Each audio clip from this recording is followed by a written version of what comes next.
Gankan melim tiwachwaro limo duk bot gamente mtenderma ya Arua district mechaka kopo gankan mameki mechero ikaberu makiloni vora sub county wabikeli Lokman kimuken mapol matute yub milokangi mochun ewa ontiana matin.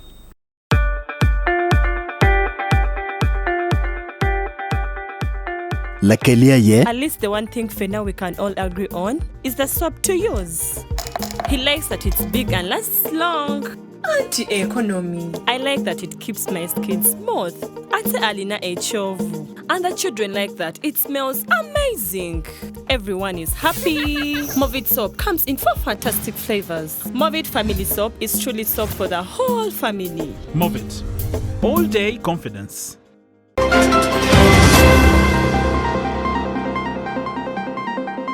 Arua district to nongolim kibot gankan melim mechao kobo gankal mamegi mechero ivura sub county. From 4th of June 2024, about the district headquarters, I decided to relocate from Arua city. I now sit at Odumi under a mango tree.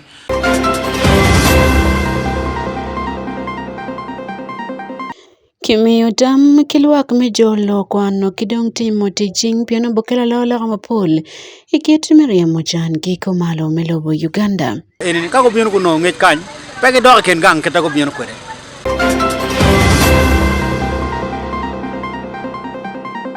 Kadong komiti mayot komiyot moko chek melobo Uganda gemielo chat moken mapar kijama chamago awa ki city abatwa pien perwate ki chek mayot kom.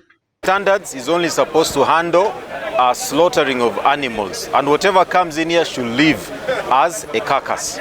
Amore mataka Julie kaneno yup milokange mochwi nyeman Wan Luo television tin nildwe apara bongwen medremi bongwen bene mwaka ali birwa ngwen oberu changwen a Julie kaneno yup milokange mochwi anya sande Akumu. Gamente mtederma ya Arua district tono lim kibod gankan melimi Uganda mechako gedo mekobo gankalia ki di city mecheri odumi kaberu mativu ra sub county on komelsia beach me district man Alfred Okonzi omorobot Wan Luo TV ni mon gankal melimo to karo chilling billion angwen megedo gankal megmanyen me district and gremiyo nuchu wagalime ni kimiyo bot gin chilling billion achel mechako keto teguri megeru mamegiman megankale district dote nongo chilling million mia rio piera beach ikote ma achel leme mwagalim ni kum chilling billion achel ma mechako tit mamegi pe mwagalim alibere pirwa ngwen alibario pirwa beach yup man duju buter mwaga ngwen manodong chilling billion angwen ni wenki miyo boat district me Arua na George pa Wan Luo television Robert Ariaka Kelly report man matut kwa wanen kiboten. District Mirarua odarni nwango silengi kudi bakal malayo lem leming omi Uganda ni tiu kude migeru katish mamigi madit karagi Aishen kudi city mamirarua kama kawoni gitieka ni tiu kudi iiem ni dok iyo dumim. Wonkom Elsia Bish mi district ne Alfredo Kwanzi uwacho ni Wan Luo TV ni aya kal manano lembe pagamente mitedero uwoko biaklim bilion angwen mishaku gedu kude kabedo nem manyen mania ya sende ne jubeshi miko nok makobang oro gibeshin wango silingi bilion ashel pi oro angwen mania ya dongi darwin wango silingi milion dakare pirabich i oro lim mokadhum ukwonzi wacho ni aya ni shaku idu mirabusiele ninda mwen edoka ni timo tishi kabedo kama omako katish migimaditu bedi iye ma ebedu iteyen. From 4th of June 2024, about the district headquarters, I decided to relocate from Arua city. I now sit at Odumi under a mango tree and make sure that the ground is fertile such that by the time the technical team, they find everything in place. So I sit there. I am now 3 months old at Odumi. I want to say that the ground is prepared. The bush has been cleared and the place is very, very clean for construction work. Nia komiti maneno lembe mimi kotish miti ukule mi district na udarne keto advert miluongo company magitie kodiro migiedu ni bino manigero katishnem This year government allocated for us 1 billion to start the construction works, and out of that a quarter of it has been released already, which is 250 millions. We have received that, and it is sitting on our accounts. I took this up with the cow that I want to see that construction works start immediately. And from there, I told him the necessary processes and procedures must be followed so that we are in order. Cow took it up from me and took it to procurement committee, and the committee met, they advertised. By yesterday, the advert was on newspaper, on New Vision. You will find it very present. Now we are seeking bidding from competent firms to undertake construction of. Yang omiro dumine otie kulash pangom eka pira bongwen wi abusiel man ko kamo kende eka pira dek gimiko ni policy man ko kagiero odi pidum. The land is quite enough. Where I'm currently squatting under the tree, I have gauged it. It's close to 90 acres. Between 90 and 96 acres. Then the one on police side where they have settled and where the High Court is going to be is close to 30 acres. So this is a big chunk of land that God is giving to us. And I appeal to our people, this is our district. Let's not have fights over the district headquarters. It is the place where the technocrats will sit, but the services will be rendered in all the corners of Arua district. Dano mi district ne chwengi yom pilambe mania ya katish mi district ne dong ubeshida okago kugim. So we have been spent a lot of money that's moving up and down because so it is the right time to receive this money. We need this construction start on time actually in our headquarters of Dumi. This is what personally I'm thinking, let it start on time. I was wondering why we should be delaying in the city there. We should come, whether in Dumi, we should come to Dumi, since it has already been approved. So I will be glad if the office is transferred, whether under a tree, we must be there. A good move, because I feel it's even far for other people to access district services from its current location in the city here. So at least if they can push it closer, the other side, my people can benefit from it without any stress of long distance. That one is actually a perfect move. Pi oro abish mokadho jorotela mi district Mirarua kibedo kanitimo tish mamiki kudi city ma Mirarua. Pilambangea maochwin i Wan Luo TV, Robert Ariaka, Oringi Denish, Arua district. Minister Materia Pilo Committee Chilo Uganda Man Musa Ichwero Doraye Olimo Wipem Karuma Chiang Adek Inge Minister Madit Kong Limo Kabiru Menam and Worka Leki to MP Tonya Yo Matila Konko one committee pod Mokochek Manano Lokom Gero Kidong Don Lo Mukene Nelson Nilema Okelo Mati MP Bilwak Memaruzi Kinjo Mukene Madon Magitikan Lokom Rocha Wipem Karuma Makijo Dong Dan Bobuti Kwero Nichaken in the Piru Adek Medrimia Bongwenity Baraja Manyen Saidi Ingola Oberuti Limpa MP Kajel Kim Minister Matiripilo Committee Kigen Wotelo Uganda Manladit Musa Echwero. Minister Muche Echwero Obinolimo Karocho Wipem Karuma Echwero Mabino Oworo Karachel Kede Tony Awen MP Menwaya District Bene Tiela Loko Unkom Padul Maneno Gedima Pat Amatielo Uganda Nelson Lema Okelo MP Maruji Karcherker engineer gin bunbedo tie Sherowachi Chakema Kijukede Mutoka Madon Pemebeo Ipem Karuma Nen Charadama Paul Tikanen Pero Mada Karuma Dam. Karuma Dam is very strategic for Uganda. And even the temporal closure that we did a few months ago, we knew for sure the economic and political ramifications of the closing of this part of the bridge. But like I said, we really emphasize safety above everything else.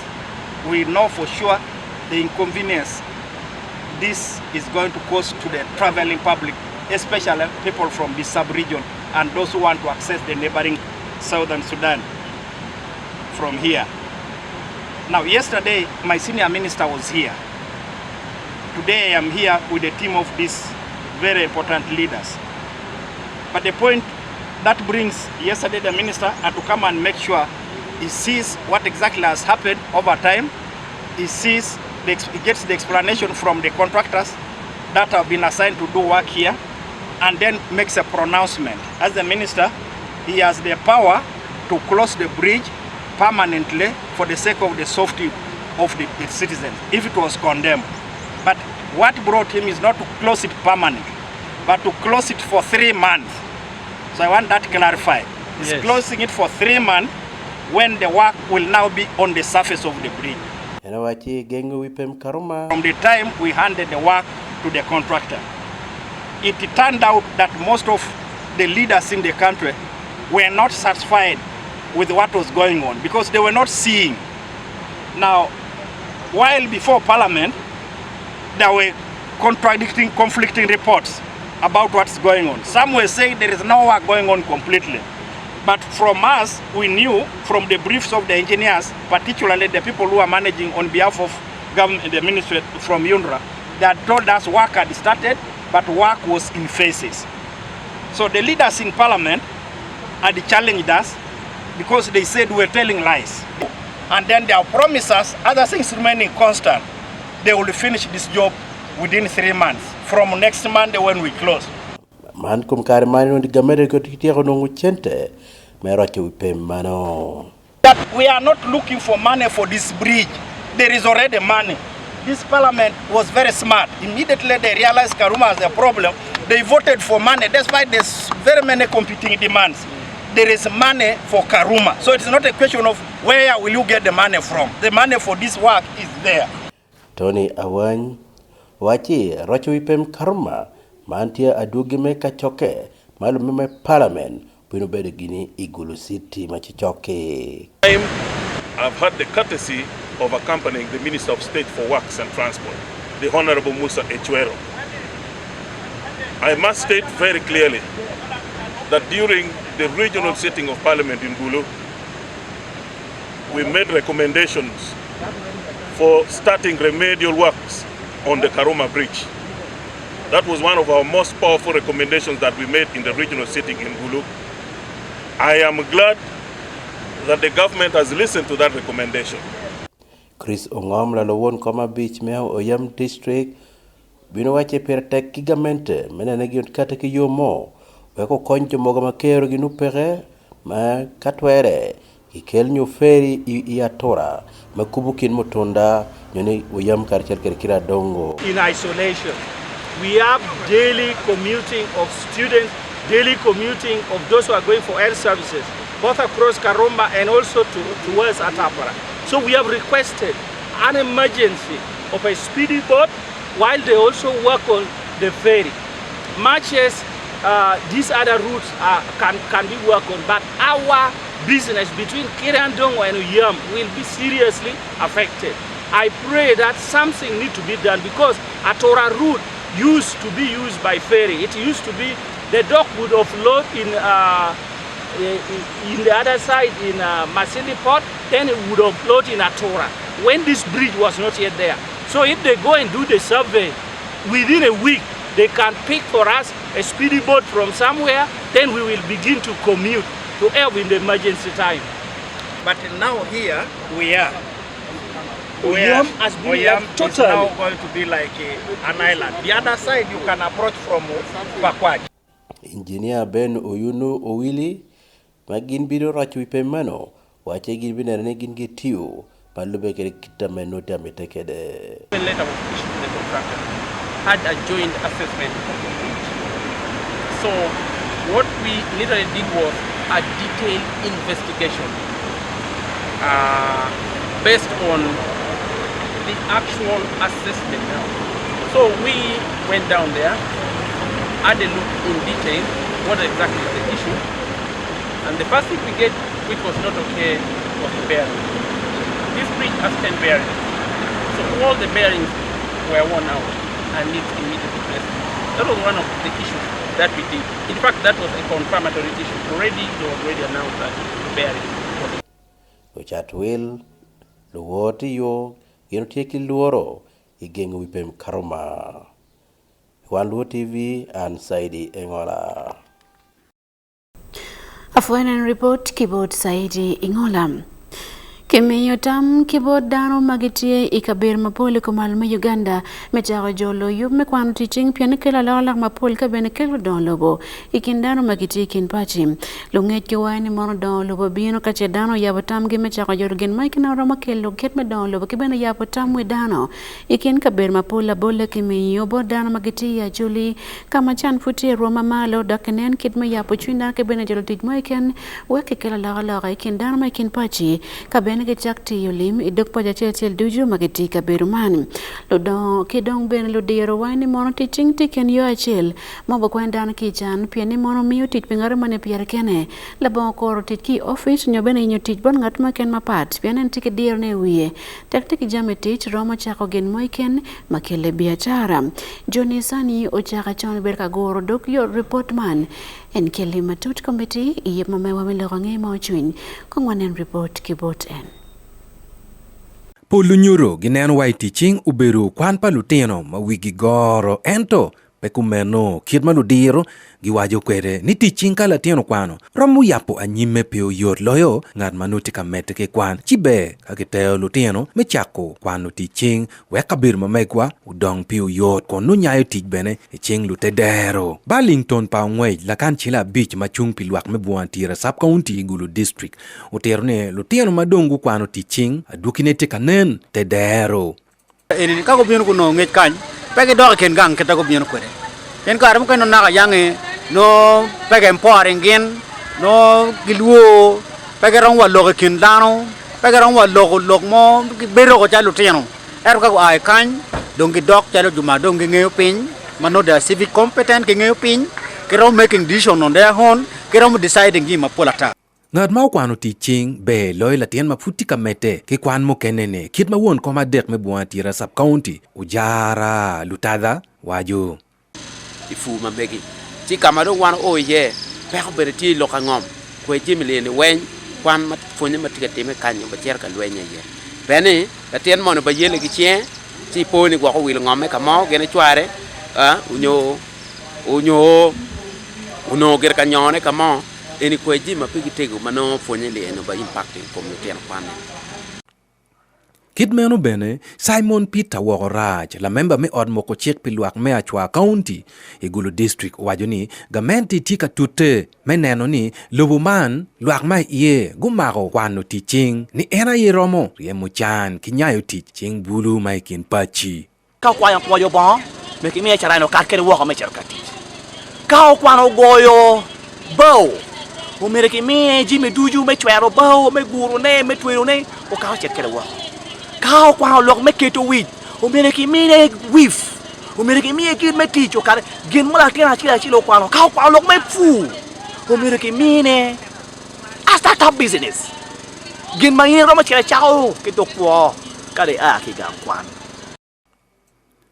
Lutiano mapol mago kwano teaching kumkane gitika kwo mabe dok gitie kitija tima matika riem muchan me ot chilu nyuru miero guneni kwano teaching romo konyo ke ludon lobo kenyayo teach iching bulu pi Wan Luo TV Johnny Sani uchaga chon Igulu district Edewa miyo tam ki joma kiti biachar me charo jemo kene maneni ki charo donrom chat ki wego chunu limping mapol me bini kabir mapol madli mping torati me ye I kabir mati ya chuli hot moko chik me lobo Uganda wani mono loko mlimo ping furome la pinti ya chuli ento romo don matek pen kabir mapol tima dan romo limo ne doko miro kene ki dongi wek bene jemo kene maro limping romo William miro betie ki bolu biachara magitie kabir mapol likine Gulu City David Magere oberu kalupo ko lokman kongwanen lok makibero doge ikom dongo limo piny iya choli Chok ikono report ma parliament me Uganda miyo mogo ni kaberu me limo ping mati loba choli lao ki kaberu mukene kumalo me Uganda food petie ka kelulu limping pien ruom me timo biachar gi kit me kaberu meno gudon kwere futi la kuru mu karo kakare Dong inywako tame nene gi ilo ruome limo ping kumalme Uganda ilo bacholi lao ki kabedo mukene ni kono lo diro ma ki dor lok me charo wel ke limo ping kuchoko chwiny no tim biachara me chako don jami matwero ilo kerme limo ping ilo bo acholi lo diro magi kono gumio fuony ki lo tim biachara ma papar kon gilew gi me ilo kero gi dir me timo biachara weko ywalo lim ping I kabedo meno lo chat ke wel me Gulu City kono go chako timo jemi moko me ilo ruome timo biachara gi wekono don kabedo gi petien lok meno George Nicholas Kidega matie ngat mador lok me charo wel pe Gulu City nyoni City Commercial Officer kono nyuru yup magamente mete derti kwede I lok me don kabedo maurumuwa I yo me limo ping. I would like to re-echo the position of government on issue of development of local tourism. It is important for people to know that in 2019, government, in particular the local government, created a Department of Trade, Industry and Local Economic Development. And under that component, a sector for tourism was created. And this therefore followed that in all the local government, there are now officers responsible for tourism. It all now depends on how each government structure its establishment.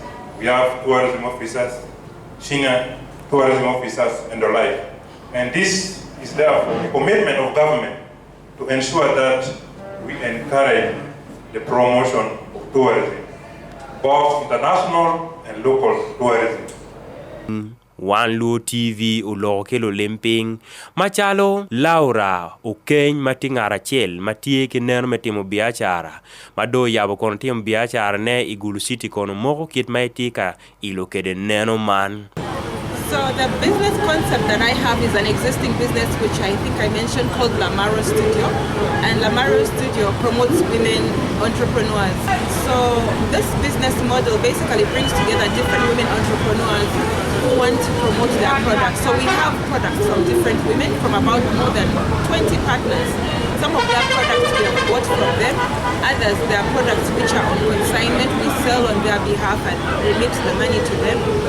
Kiyung chel kono Hanifa Auma matidano me tedero me aki lokodi Gulu district kabira chel makono ti kabiro melimo ping wajini onu ni mon nge wangwero biri nyanya otetuoyo ne o mabe chuke pere inu ni mon ti katuoyo bo mutuo eno wen chuke pere na no miro au kel jam eno champe te ma pate kwa eno kama lengwe ungene kimping pere so olego lutela won ma jo wono meti woni roma malo kono e bini chuun kedwa wandano ma pen wero il tua resuma chol malo wan ka oneno mod lukodi wotigi ba god mo kanu madira dida ame jami mogo ma don ti mekano ay ngan mo ma new god eno pere di lukodi ame no pero be tua zimo ma bera dida di lukodi ame dano pero ay kama bo dano bino limo kano inoni la dira chel madoro lok melimo ping nyotigi ngej maturi ye man Dr. Francis Mugisi yaro kakare kit malo tedero romo ilo kere rome limo ping I rome tedero lok angea biachara I Wan Luo TV David Magere.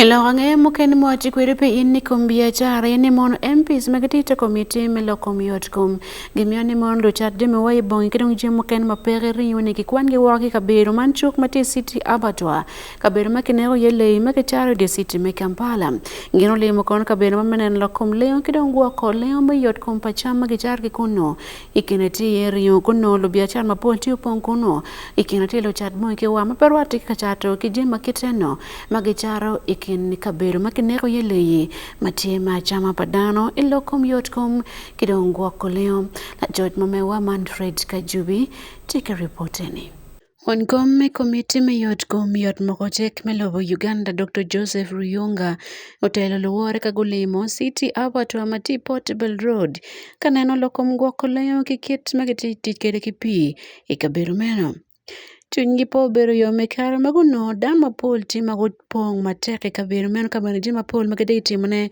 maperwate kine ti dong abatwa no do kabiro me chato ji mapol ata ikine ti ye bongi diai cham kidong jamo kene madano char gi chuk Richard Magil tela pawon koma megi John Bosco Kidiugu wani mono pero tie ayeni mono kare me tela pa basa jabalava ono lokom Richard Mapul giberka yegen madonya tai city abatwa ndok meno dong poloke kare kiteno MP so wani mono abatwa nyakaber mene kole yo merko nene kibera karjini komne kole kidong chato riyo kiken wek romeriyo makecharo bet manobe ndorwate ke yot kompadano geno wani mono ngat meken mapecharo riyo mior kobwa ke chuk man chot wek lobchiek Standards is only supposed to handle slaughtering of animals, and whatever comes in here should live as a carcass. Therefore, all these other businesses, ideally, are not supposed to be here. We have been informed the genesis of it, that this was originally an abattoir, but later on, the private entity that was given to manage it turned it into a market. So now KCCA needs to come up with a plan to convert this back into an abattoir. Fully as an abattoir, not as both a market and an abattoir from a public health perspective. Talking about Roito abatwa man tika mieto shilling billion piara ngwen ento lim pere awero food pia ke ticket ni mapol.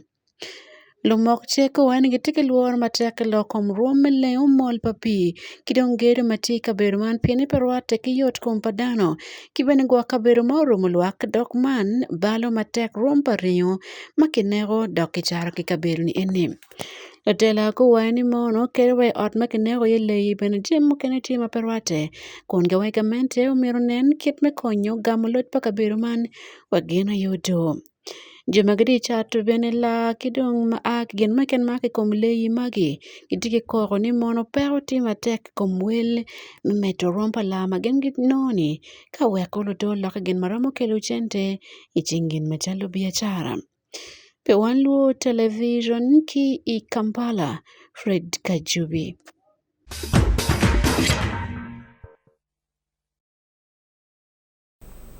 Afoido tuwala nen report lokom biachara tero wati ilokom tu ilugangi mojuny kama Arua Hills Sports Club gugoyo matek Young Elephants Academy tu mulirem obero golo adeki kumtongweno tu kumano timechi adek la woi ba matino ya man Elephants Park mati ulwio watiki report kibot Alexander Okidi Dul turo eruam mapatpat futeka yupe pekoro mwaga turo manyen mwaga livario kipia riwya ngwen mwaga livario kipia riwya beach karbedi PM Roma Uganda Premier League do chake ento dul turo mati Roma mapiny ifofa big league ka chelki regional league footpaya guchako turo mamegi medwe guchen Roma me fifth division league man ena jubiru ten lok mawero dul turo ma footpaya guchako PM gente ka medekono ke yupo turo merorem ikengi pe yopo le tour mamegi pe kor mwa tour manyen ichien dek menino dwe apa wi boro idwe me abungwen imwagaman Young Elephants Academy matika PM Rome Northern Regional League pe mwa tour manyen ujolo Arua Hill Sports Club mabpm Rome fofa big league pe mwa tour manyen Yop meturmeno kono chake magwa tutwal comme chawapa ke comme mekutiano kama ekine kadakera Pierre Rio keken uno dong dulturu Arua Hill Sports Club uno dong tike golo inu chupa chawa Mario Young Elephants Academy uno golo ento Arua Hill sumairo golo wero turutum gola dek e komachel Marua Hill Sports Club ma ake Gulu City ayogoyo ki Young Elephants Academy ki pajugi Matie Eyoluyo Trading Center Iporan Sub-County, Inuaya District. Kawa Umony, Maubiru la Ponturo Marua Hill Sports Club Owajoni, Yeberium Tutual PNE, Luturo Mamege, Utimo, Genma Enwaju, no Mieru Gen Gutim. Very good to team. Inuaya, what the medium infant. Yeah, to one of Berma, Maraj, Berma Bay, before I came up with Jolwa, I lot of challenge. I'm not to the back. So Young Elephant team Bear, but one of me maturity one come out again, I think I'm apart. Yeah, because all along now in training, the team were pretty complete, but yeah, young team were at least pretty complete when down when pretty camp, but at least on 70% of the players in the camp. That's why they don't play more luck. More power to play out. They never following one man game or don't.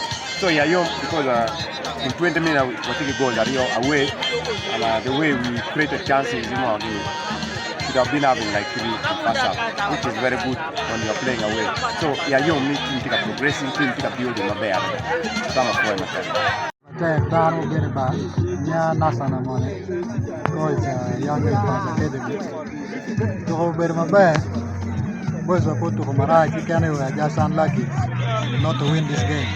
My Lego fans, get down when you're down and get your Maro young elephants, touching good to. Dilo teme, yema teme, dilo draw, loss, win. But then put it our day, but I believe next time, get a time, I take a beer, we shall organize, come a pair of 2 years, then you go.